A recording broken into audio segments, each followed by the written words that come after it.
So if you know me, I was a registered Democrat, probably still am, and I even caucused for Hillary. And people often ask, what was my aha moment? There's not one moment, but I will tell you this. Evening of the election results, I was sobbing when they said Trump became president. I literally was like, my husband said, and we've been together for over 20 years, he said he's never seen me like that. Because I thought it was going to be the demise of America. I was in.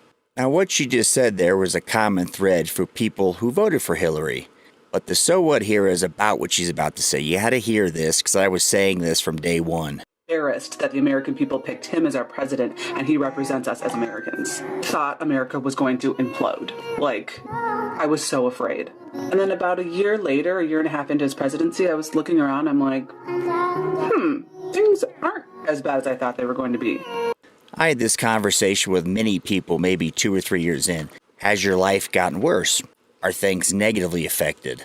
How have you been harmed?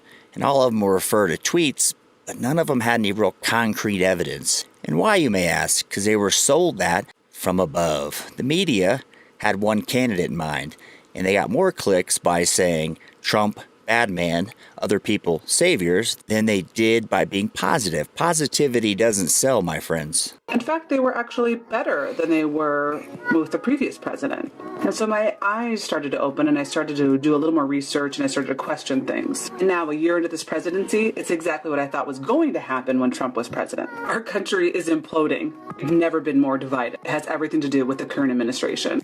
Now, what's the learning lesson here? R's and D's both want to control. They want the power. They want you to shut up and agree. They want you to ignore what's going on until election time. They're going to bring up a couple key points that maybe sway you either way.